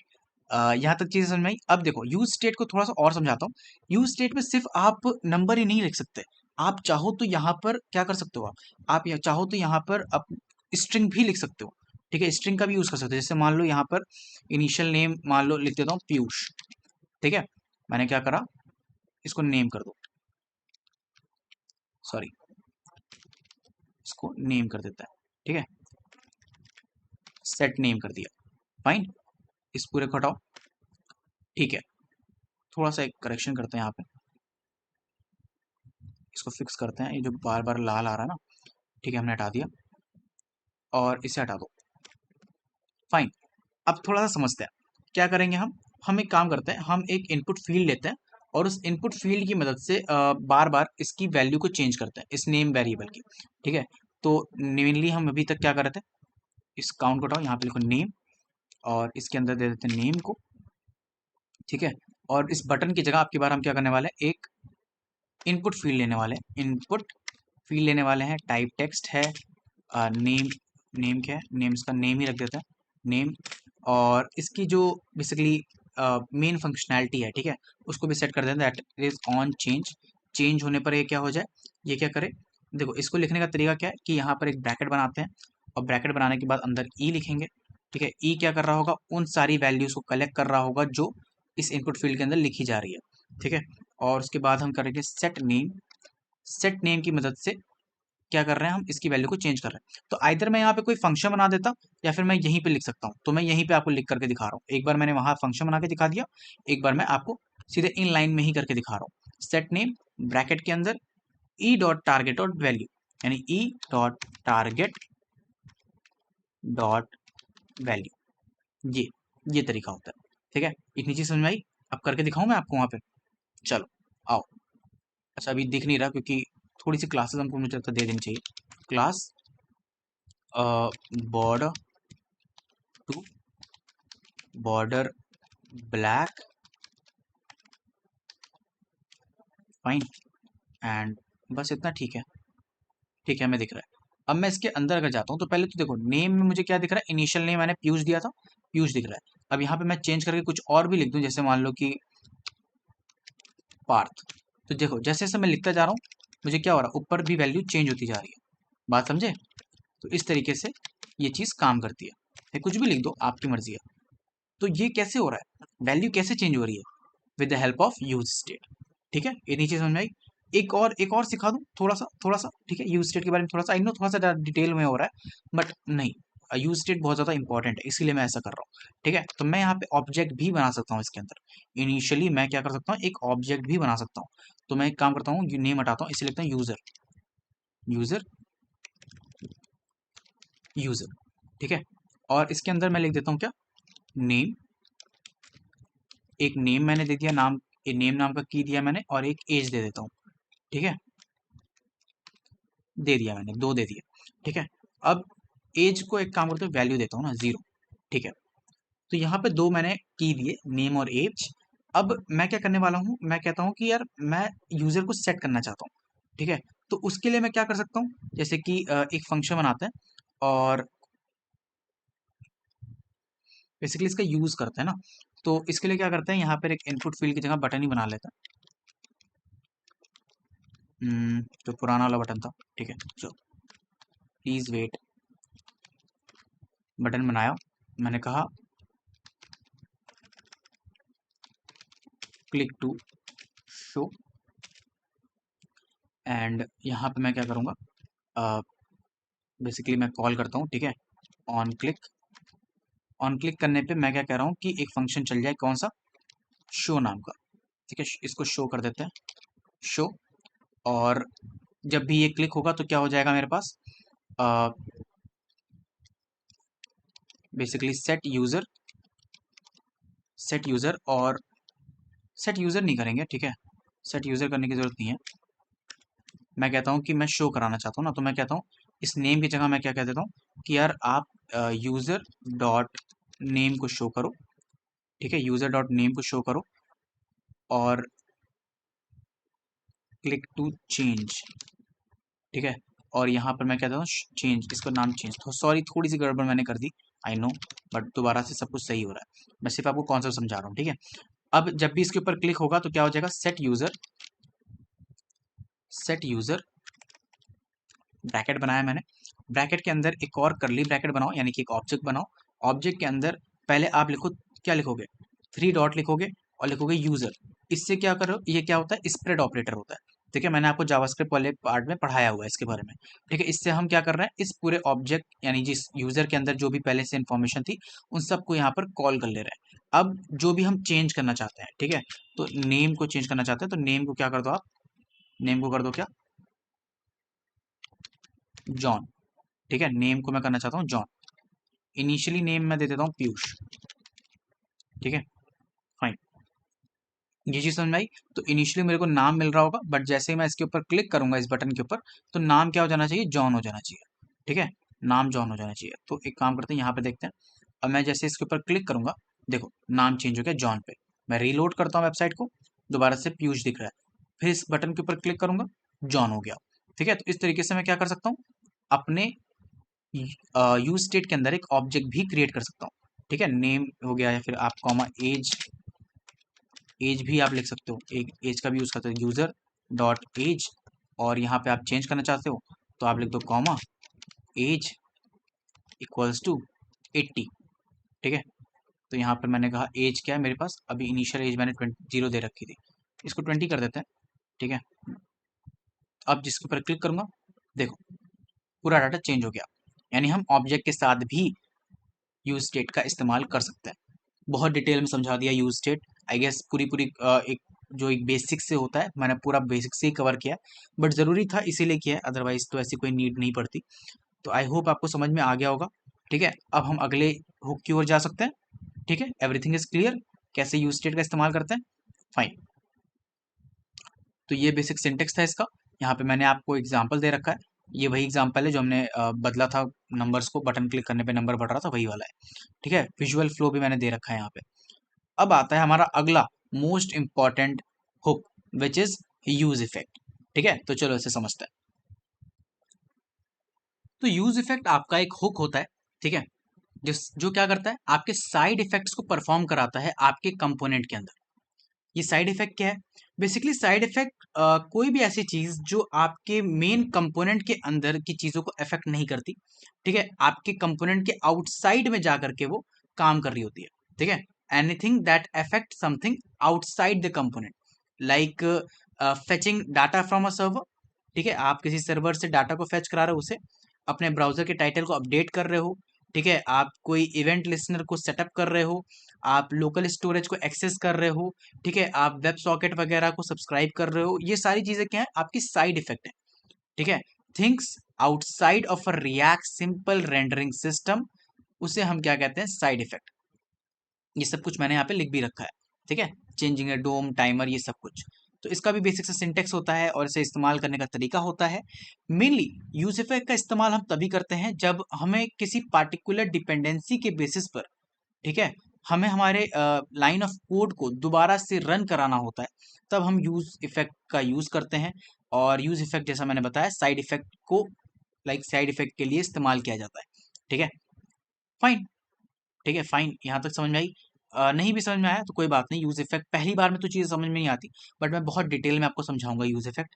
तो ध्यान रखना कि जब तक ये यूज इफेक्ट का टॉपिक चल रहा है, एंड तक बहुत ध्यान से सुनना, ठीक है। तो चलते हैं विजुअल स्टूडियो कोड के ऊपर और समझते हैं that what is use effect. तो सबसे पहले ये सब कुछ क्लीन करते हैं, ठीक है। ये पूरा पोर्शन क्लीन करो, इसको भी हटाओ यहाँ से, यहाँ पर एक डिव बना लेते हैं। फाइन। ये चीज़ आपको पता होनी चाहिए कि दैट रिटर्न के अंदर आप खाली नहीं छोड़ सकते इसको, ठीक है। आप खाली छोड़ोगे तो वो एरर शो करेगा, आपको एक न एक डिव बना करके रखना, ठीक है। फाइन। ओके, अब यूज इफेक्ट की तैयारी शुरू करें, है ना, पढ़ना शुरू करें यूज इफेक्ट, ठीक है। तो सबसे पहले क्या करते हैं, एक छोटा सा एग्जाम्पल लेकर कैसे समझेंगे कि हम क्या करने वाले हैं ना, हम करने वाले हैं कि ये जो आपका टाइटल है ऊपर, ये रिएक्ट ट्यूटोरियल है, इसे हम चाहते हैं चेंज कर दें, ठीक है। जितनी भी बार हम एक पार्टिकुलर बटन को क्लिक करें उतनी बार इसकी वैल्यू चेंज हो जाए, मतलब वैल्यू कह रहा हूँ, इसका नाम चेंज हो जाए, जो रिएक्ट ट्यूटोरियल लिख के आ रहा है ऊपर वो, ठीक है। हम ये करने वाले हैं, तो समझना कि मैं समझाना क्या चाह रहा हूँ, इस चीज़ को अच्छे से समझना। फाइन। तो देखो मैं क्या करता हूँ, एक बटन बनाता हूँ इसके अंदर, बटन, और बटन में लिख देता हूँ दैट क्लिक्ड टाइम्स। अब ये मेरा बटन बन गया। अब मैं जरा से जाता हूँ ऊपर, क्या करूँगा, सबसे पहले मैं एक यूज स्टेट बनाऊंगा और यूज स्टेट के अंदर मैं एक काउंट रखूंगा, ठीक है। तो मैं लिखता हूँ क्या, const bracket count comma set count equals to use state bracket, और लेट से पहला काउंट हमारा 0 होगा, इनिशियल जो वैल्यू हमारी यूज स्टेट की वो 0 है, ठीक है। अब यहाँ पर हम अब शुरू करने वाले यूज इफेक्ट के लिए। तो यूज इफेक्ट के लिए को यूज करने के लिए पहले आपको यूज इफेक्ट लिखना होता है, लिखा हमने, ठीक है। फिर एक ब्रैकेट बनाएंगे, ब्रैकेट के अंदर एक एरो फंक्शन बनाएंगे, ठीक है, कुछ इस तरीके से। बात समझ में आ गई। यहाँ पर आप अपना मेन क्या लिखते हो, यहाँ पे अपना कोड लिखते हो, जो भी आप लिखना चाहते हो, और यहाँ पर जब आपका ये जो कर्ली ब्रैकेट है जहाँ पर एंड होता है उसके बगल में एक कॉमा लगाते हो और एक ब्रैकेट बनाते हो, स्क्वायर ब्रैकेट। इस स्क्वायर ब्रैकेट के अंदर आप अपनी डिपेंडेंसीज को लिखते हो। क्या बोला मैंने, आप अपनी डिपेंडेंसीज को लिखते हो यहाँ पर। डिपेंडेंसी क्या होता है भैया, देखो डिपेंडेंसी इस तरीके से समझो कि आप बेसिकली जब यूज स्टेट के अंदर जो कुछ भी लिख रहे हो, आप चाहते हो कि वो किसके ऊपर डिपेंडेंट रहे, ठीक है। कब किसी की वैल्यू चेंज हो तब आपके यूज स्टेट के अंदर के परफॉर्म, जो भी आपने टास्क लिख रखा है वो परफॉर्म करे, ठीक है। उसके लिए हम डिपेंडेंसीज लिखते हैं। जैसे कि यहाँ पर आप एक डिपेंडेंसी आपने लिख दी, डिपेंडेंसी 1, तो यहाँ पे आप बहुत सारी डिपेंडेंसी दे सकते हो कि यार ये जो यूज इफेक्ट का कोड है ना, ये कई सारी चीज़ों पे डिपेंडेंट है, ठीक है। तो इसलिए हम यहाँ पे क्या करते हैं, कई सारा डिपेंडेंसी दे सकते हैं। तो ये आपका कोड हो गया, यहाँ पे डिपेंडेंसी हो गई, तो ये प्रॉपर फॉर्मेट है इसका, ठीक है। तो अब हम क्या करने वाले हैं, इसको एक्चुअल में यूज में लेने वाले हैं, ठीक है। तो यूज में लेने के लिए अब हम क्या लिखने वाले हैं, हमारा जो भी लाइन ऑफ कोड इसके अंदर आएगा, जैसे कि बेसिक सा यूज इफेक्ट लिखा, ब्रैकेट लगाया, ब्रैकेट बनाया, कर्ली ब्रैकेट, कर्ली ब्रैकेट के अंदर हम लिख सकते हैं कि हमें, क्योंकि ऊपर हमें टाइटल चेंज करना है ना, तो उसके लिए हम लिखेंगे document dot title equals to, यहाँ पर आप लिख दो दैट, एक बैकटिक लगाओ और लिखो यू क्लिक्ड, कर्ली ब्रैकेट लगाया, डॉलर साइन लगाया, और इसके अंदर इसको मालूम है ना ये क्या होता है, टेम्पलेट लिटरल्स होते हैं ES6 फॉर्मेट में, ठीक है। तो ये तो पता ही होगा, जावास्क्रिप्ट पढ़ के आया हो, ठीक है, ये नहीं बता रहा मैं, ठीक है। और यहाँ पे लिखेंगे काउंट और टाइम्स। फाइन, हाँ ठीक है। अब यहाँ पर ये चीज़ तो हमने लिख दी। अब ये हमारा मेन पार्ट था। अब ये किसके ऊपर डिपेंडेंट होना चाहिए, ये डिपेंडेंट होगा हमारे पास काउंट के ऊपर, ये डिपेंडेंट हमारा काउंट के ऊपर, यानी जब जब इस काउंट की वैल्यू चेंज होगी तब तब डॉक्यूमेंट डॉट टाइटल, यानी जो ऊपर टाइटल है ना उसकी वैल्यू चेंज होगी, यानी ये साइड इफेक्ट जो है उतनी बार ये रन करेगा, ठीक है। ये बात समझ में आई। अब यहाँ पर ये जो बटन बनाया था हमने, यहाँ पे भी क्या लिख दो, काउंट, काउंट की वैल्यू दिखाएगा, और बटन के अंदर हम क्या करेंगे, एक इवेंट हैंडलर लगाएंगे that is on click, on click लगाया, और इसके अंदर हम कह रहे हैं क्या, इसके अंदर हम कह रहे हैं कि सेट काउंट, सेट काउंट को क्या कर दो आप कर दो काउंट, काउंट +1, बस इतना, ठीक है। तो ये क्या हो रहा है, जब जब इस बटन के ऊपर क्लिक करोगे तो सेट काउंट की वैल्यू, एक वैल्यू मतलब आपकी जो काउंट है वो एक किससे बढ़ जाएगा, एक नंबर से, ठीक है। सेट काउंट के अंदर काउंट +1 किया है हमने। ये बात यहाँ तक समझ में आ गई है आपको, ठीक है। ज़्यादा कठिन तो नहीं है। मेन काम था आपका ये समझना कि डॉक्यूमेंट डॉट टाइटल ये साइड इफेक्ट है, ठीक है, साइड में काम कर रहा है ये अपना, और ये डिपेंड कर रहा है किसके ऊपर, इस काउंट के ऊपर, इस काउंट के ऊपर, ठीक है। तो देखो यहाँ पर थोड़ा सा CSS डाल देता हूँ ना, खराब लगता है मुझे, पसंद भी नहीं है बिना CSS के, तो मैं डाल ही देता हूँ, ठीक है। क्लास देता हूँ, क्लास नेम, पैडिंग एक्स में आप दे दो कितनी, 10 दे दो, और मुझे लगता है ज़्यादा ही देनी पड़ेगी, 20 दे देता है। एंड पैडिंग वाई में आप दे दो कितनी, 10 दे दो, ठीक है। और बैकग्राउंड कलर दे दो कितनी, बैकग्राउंड कलर दे दो ब्लैक। ये क्या हुआ, छिप गया, ओके, छिप गया तो कोई बात नहीं, छिप गया तो राउंडेड दे दो और टेक्स्ट को वाइट कर दो, ठीक है। तो अब ये आपके पास बटन है, ठीक है, ये पर्टिकुलर बटन है, इसके ऊपर जब मैं क्लिक करूंगा तो यहाँ देखो, पहले तो ऊपर देखो, ये सब हटाओ, ठीक है, ये सब हटाते हैं ताकि ये थोड़ा सा एक्सपैंड हो जाए।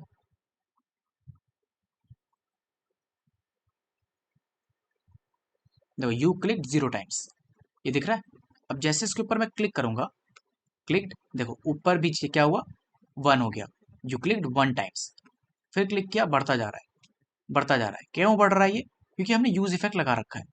यूज स्टेट की मदद से हम इस काउंट की वैल्यू को चेंज कर रहे हैं, और जो साइड इफेक्ट के लिए हमने डॉक्यूमेंट डॉट टाइटल लगा रखा था, ठीक है, उसमें क्या, उसकी मदद से क्या हो रहा है, ऊपर भी वैल्यू अपडेट होती जा रही है, यानी साइड इफेक्ट में भी आपका कोड जो है वो एग्जीक्यूट हो रहा है, वो रेंडर हो रहा है, ठीक है। तो ये काम होता है आपके यूज इफेक्ट का। फाइन, यहाँ तक समझे। तो आई गेस ये तो एग्जाम्पल बहुत हल्का सा था, एक और एग्जाम्पल लेते हैं और फिर और आपको समझाते हैं। यूज इफेक्ट तो मैं क्लियर कर दूंगा, एकदम गारंटी है, बस आपका काम है कि ध्यान से सुनना। अभी थोड़ा बहुत आइडिया लगा होगा, अब इस एग्जांपल के बाद और ज़्यादा क्लैरिटी आएगी आपको। तो मैं बनाता हूँ एक use effect, use state sorry, तो यहाँ पर लिखते हैं users comma set users equals to use state, right, and bracket बना करके एक एम्प्टी एरे इसके अंदर दे देंगे, एम्प्टी एरे इसके अंदर दे देंगे, ठीक है।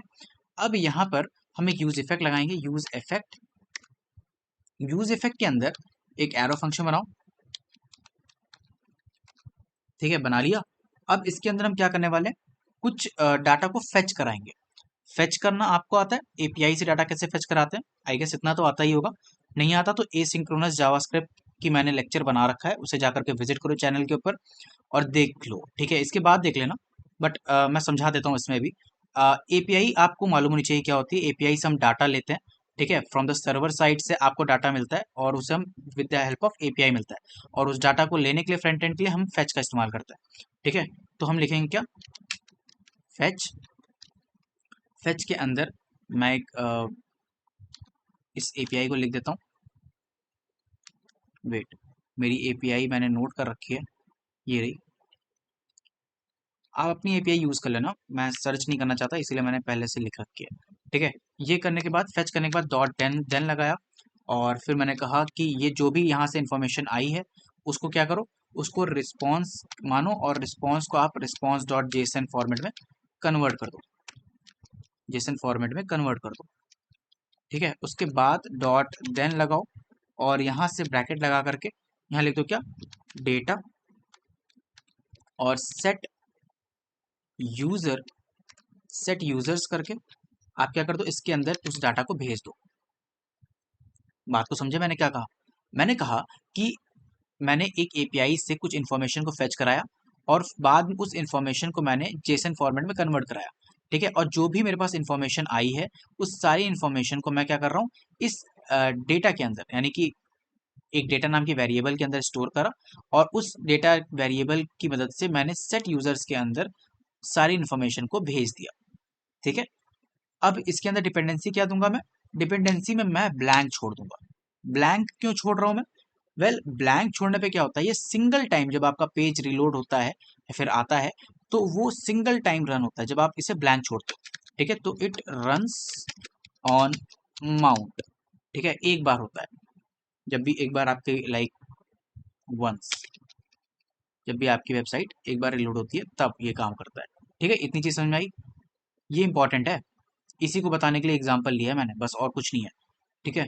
अब यहाँ पर आप कर्ली ब्रैकेट लगाओ और लिखो यूजर्स, यूजर्स का इस्तेमाल किया, यूजर है ना ये वाला एरे, ठीक है। डॉट मैप, मैप करना आता है आपको, मैंने पढ़ाया है आपको, ठीक है, जावास्क्रिप्ट में। उसके बाद यूजर, यूजर और इसमें मैंने क्या कहा, मैंने कहा एक लिस्ट ले लो, और इस लिस्ट के अंदर मैं क्या करने वाला हूं, मैं कराने वाला हूं यूजर डॉट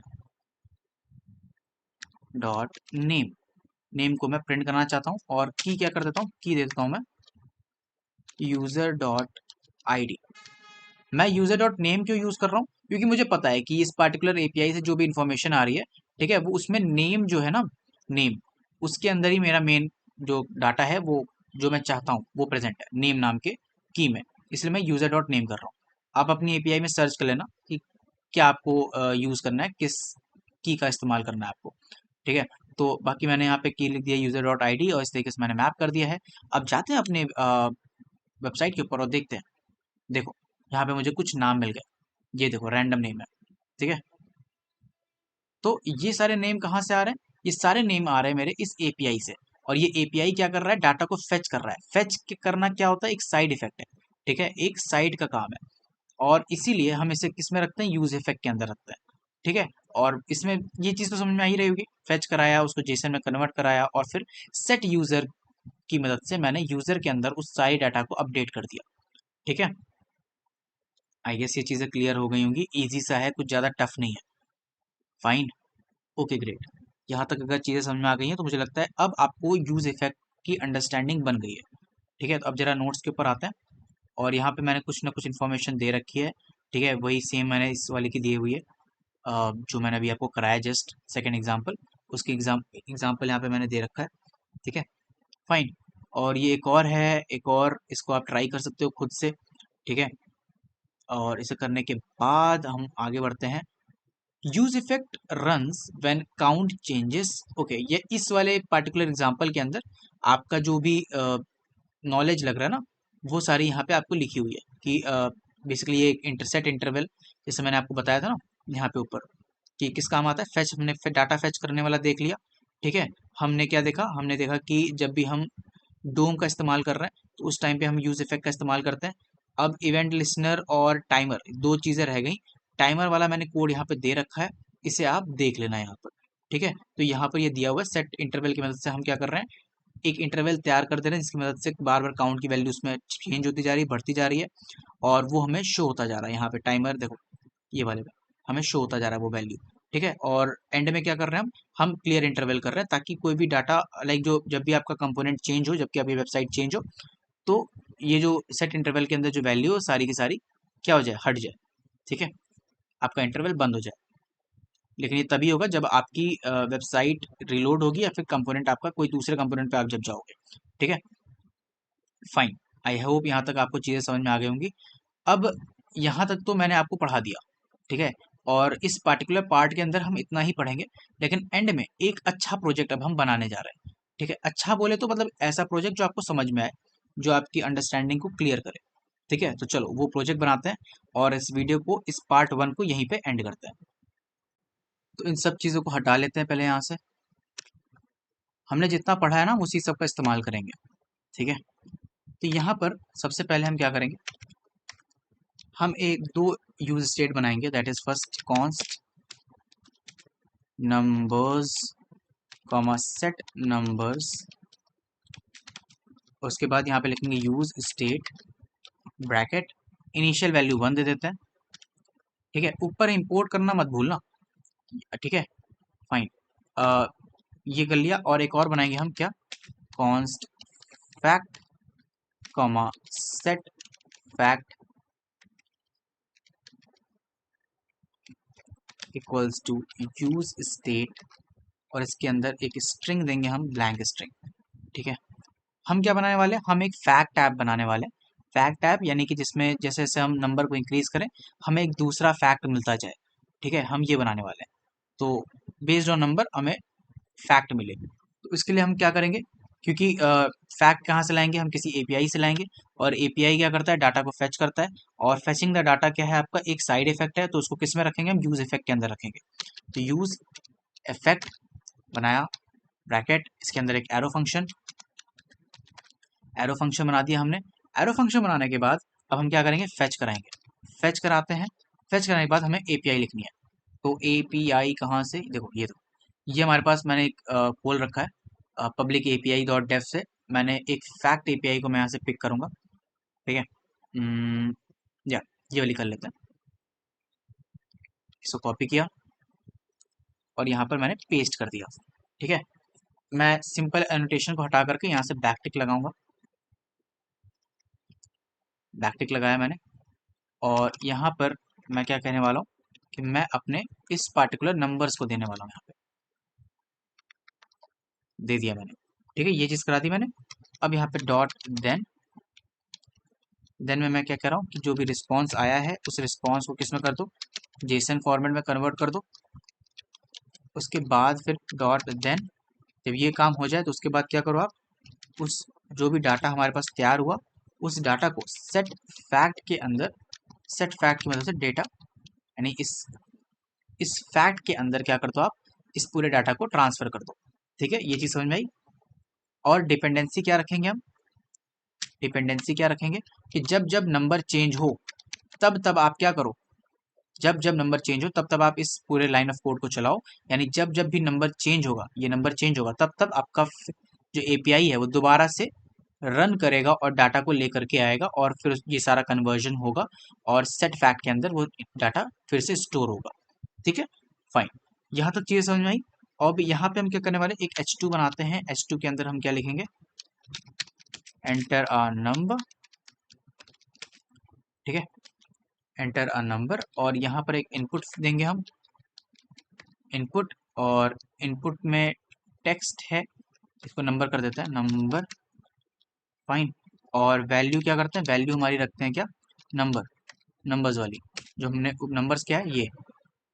ठीक है, और फिर क्या होगा, ऑन चेंज, ऑन चेंज आपका एक एरो फंक्शन बनाओ इसके अंदर, और यहाँ से क्या करो आप, सेट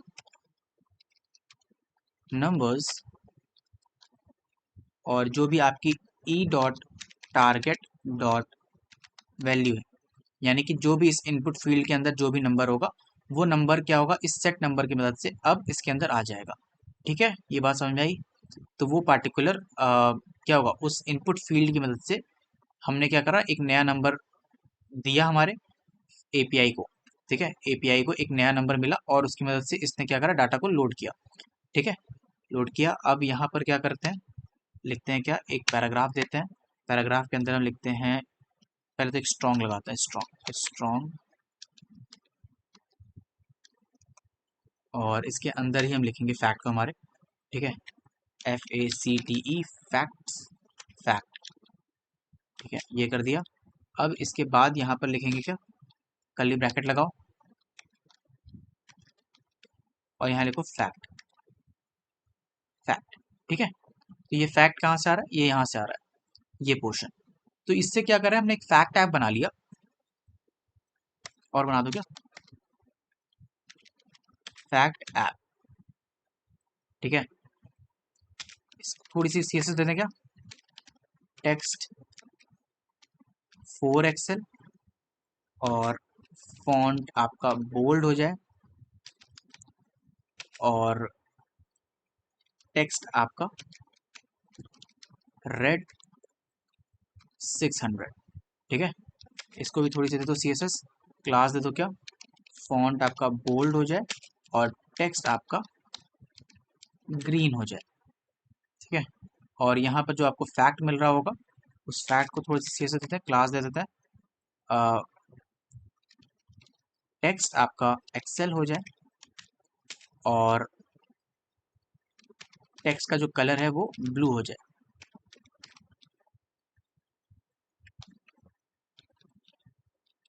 ठीक है, अब जाते हैं जरा अपने वेबसाइट के ऊपर, और देखो ये है आपका फैक्ट ऐप, जिसमें आपको क्या करना है, एक नंबर एंटर करना है और थोड़ी सी इनपुट फील्ड को भी देनी पड़ेगी CSS।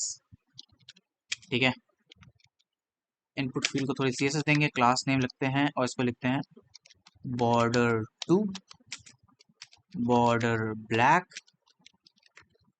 ठीक है, ये चीज़ कर दी। देखो यहाँ पर, अब यहाँ पे जैसे ही मैं, ओके ये काम नहीं कर रहा क्यों? ओके, सो यहाँ पे हम जो मिस्टेक कर रहे हैं ना वो ये है कि जो हमारे पास रिस्पॉन्स को हम रिस्पॉन्स डॉट जेसन कर रहे हैं ना, बेसिकली आपकी जो नंबर्स एपीआई होती है जिसका मैंने इस्तेमाल किया था, वो आपके टेक्स्ट फॉर्मेट में मतलब प्लेन टेक्स्ट में आपको डाटा देता है। तो उसके लिए हम क्या करेंगे, रिस्पॉन्स डॉट टेक्स्ट करेंगे। ठीक है, ये करेंगे तो हमारे पास डाटा मिल जाना चाहिए हमको सही से। ठीक है, यहाँ पे फैक्ट अब दिख रहा है, रिलोड करते हैं एंड यस यहाँ पे हमें फैक्ट आ गया। ठीक है, तो ये हमारा पहला फैक्ट है। अब जैसे जैसे हम वैल्यू को चेंज करेंगे, देखो हमारा क्या हो रहा है, फैक्ट चेंज होता जा रहा है। ठीक है, तो यूज स्टेट और यूज इफेक्ट दोनों साथ में काम कर रहे हैं, और कैसे काम कर रहे हैं अब आपको समझ में आ रहा होगा। तो हमने एक फैक्ट एपीआई, फैक्ट ऐप बनाया जिसमें एक एपीआई की मदद से हम जैसे जैसे नंबर को बढ़ा रहे हैं या घटाएंगे, हमारे पास जो फैक्ट है वो चेंज होते जा रहा है। ठीक है, इसमें आप चाहो तो कुछ भी दे सकते हो अपने हिसाब से भी। 15 नंबर पे दे दिया, लाइक 20 नंबर, 234 की जगह 23 नंबर दे दिया, तो उस नंबर का मेरे को फैक्ट यहाँ पे मिल गया। ठीक है, तो इस तरीके से हम क्या करेंगे, हम अपने फैक्ट ऐप को बना सकते हैं। आई होप आपको समझ में आ गया होगा कि ये कैसे काम कर रहा है। ठीक है, तो ये एक छोटा सा प्रोजेक्ट था, सिर्फ आपको ये समझाने के लिए कि कैसे हम यूज स्टेट और यूज इफेक्ट को यूज करते हैं। यूज इफेक्ट में हमारा जो साइड इफेक्ट के काम होते हैं उन्हें इस्तेमाल किया जाता है। यूज स्टेट हुक का किस तरीके से इस्तेमाल होता है ये आपको समझा दिया गया। And this was all for today's video, right. And अगले पार्ट में हम और बड़े बड़े कॉन्सेप्ट जैसे कि रिएक्ट राउटर डोम के बारे में पढ़ेंगे, और कस्टम हुक कैसे बनाते हैं ये सब कुछ पढ़ेंगे। ये जो भी बड़े बड़े टॉपिक्स हैं आपके, वो सारे हम नेक्स्ट पार्ट में कवर करेंगे। इस पार्ट के अंदर अगर आपको यहाँ तक चीज़ें समझ में आ गई हैं तो हाँ, आपका रिएक्ट में एक हैंड बनना तैयार हो गया है। ठीक है, अगले पार्ट में जब आप कंटेंट को देखोगे सीखोगे, तब आप ये कह सकते हो कि आपको रिएक्ट जेएस आ गई है। ठीक है, और फिर हम मूव करेंगे अच्छे प्रोजेक्ट्स की ओर। तो अभी तक के लिए इतना काफ़ी है, and this all for today's video. Thank you so much for watching. मिलते हैं अगले वीडियो में एक शानदार टॉपिक, एक शानदार कॉन्सेप्ट के साथ। तब तक के लिए goodbye, and make sure that आप इस चैनल को लाइक शेयर एंड सब्सक्राइब करके जा रहे हो। ठीक है, ये सबसे इंपॉर्टेंट पार्ट है। हमारी इफर्ट और आपका प्यार हमें यहीं से दिखता है। ठीक है, अगर आप लाइक करते हो तो हमें समझ में आता है कि हाँ, एक्चुअल में हमने जो बनाया वो सामने वाले पर्सन के काम में आ रहा है, उसे समझ में आ रहा है। तो यार अगर सच में अच्छा लगा देन लाइक करना एंड सब्सक्राइब कर लो, क्योंकि ऐसा कंटेंट हम रेगुलर लाते रहते हैं इस चैनल के ऊपर, और आपका ही फायदा है। ठीक है, तो डू लाइक, डू सब्सक्राइब। मिलते हैं अगले वीडियो में, तब तक के लिए गुड बाय।